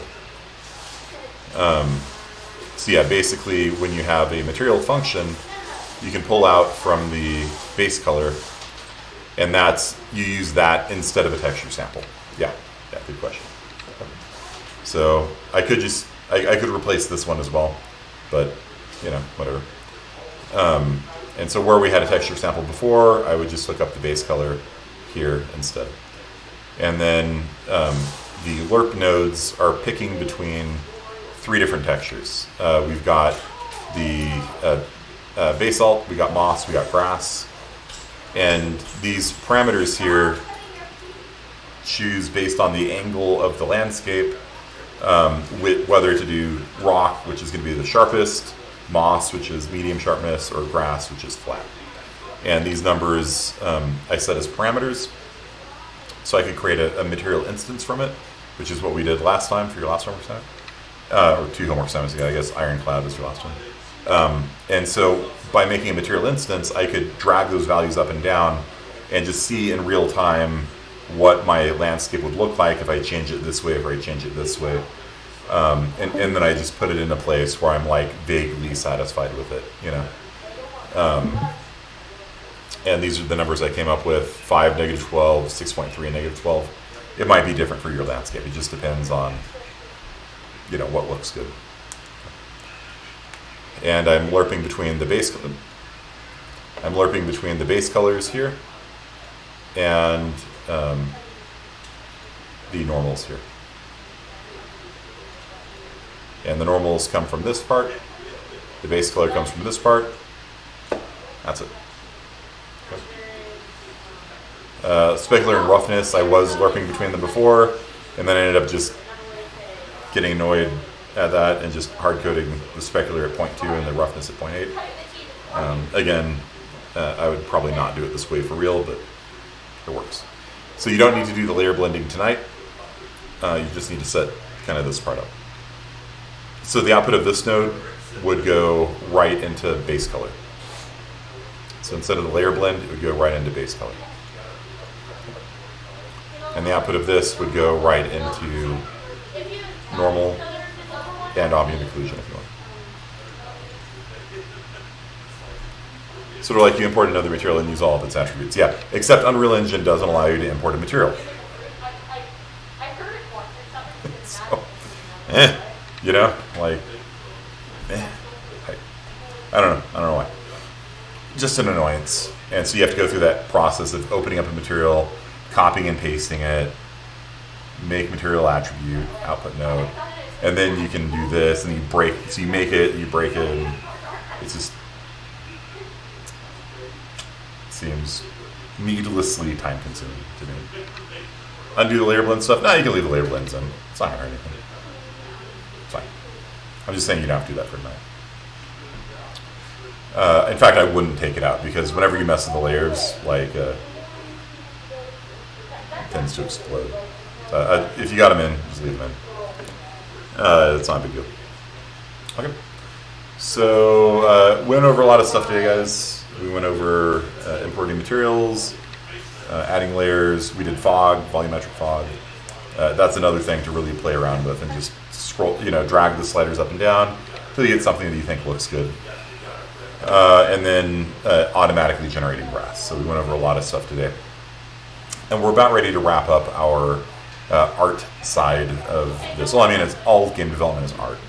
But we're going to start getting more into the programming side of things. I know some of you, like Shami, was probably taking this class hoping to get more experience programming and is wondering, like, why the hell am I making fog and light and landscapes and stuff like that? But technically, this is a program. So this whole thing that we created here this whole thing here is actually a program. So when you see it saying compiling shaders, it's actually a program. It's a program that runs on your video card. And we're just writing the shader using a sort of graphical design language rather than text. If you want, you can I can show you what a shader looks like if you're doing it directly, but this class is kind of for everyone, not just programmers.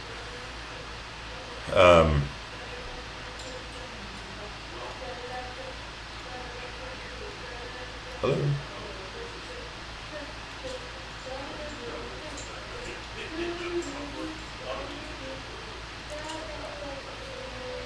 Let me log in, please.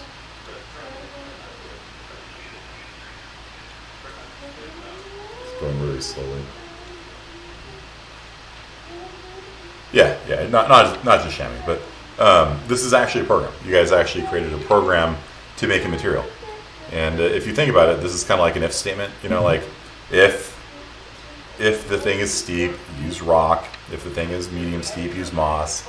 If the thing is flat, use grass. And then this is just controlling how it sort of blends between the two of them. Pull that down. 1, tick, 2. There you go. And so it's just a graphical way of doing programming. There's nothing wrong with that. I kind of prefer doing it this way than in Shader Toy, which if it ever loads, there we go. Sign in.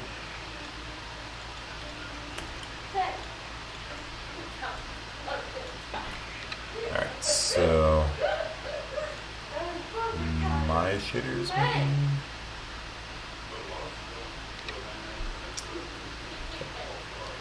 Stop touching me with your foot. Okay, so this is what a shader looks like if you're actually coding it. And so shaders look kind of like the C programming language. They're not actually C. It's actually not valid C. It just kind of looks like it. It takes an input coordinate, like an X and Y position. It outputs a color. So basically this program runs on every pixel on the screen. And each time it runs, it's given the X and Y location of it. And it outputs what color should be drawn on that pixel. So I get the X and Y location. It's a vector 2. It's a 2 variables in 1. I divide the X value by the screen's X value. I divide the Y value by the screen's Y value. And then I do a texture lookup, so I know the texture on the surface is this thing here. It's like a river pebble kind of thing. And then I multiply the time times the frequency, which I've set to be 2, times the texture color, times I have mouse click set up as well, times the mouse click location, times that, times that, times that. So basically, this causes it to do like a breathing effect. So it gets brighter and darker. And if I change the frequency, then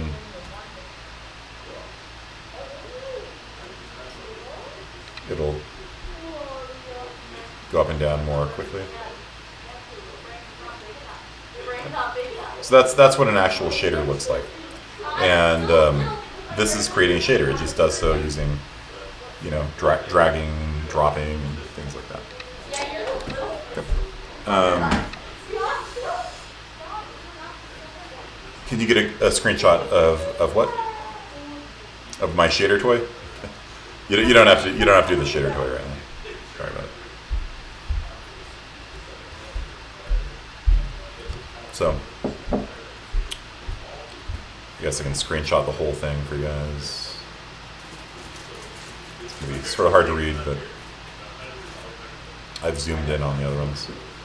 So this will just show you the overall look of things.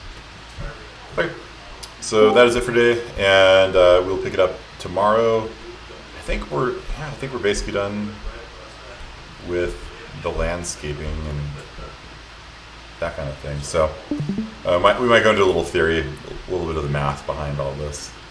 That might be useful as well. What a normal is and what roughness really means and stuff like that. Okay. And I will rebuild and call it there. Build grass maps. Okay. All right, so that's it for today, guys. IS50B people. I will be back in a second. See you all.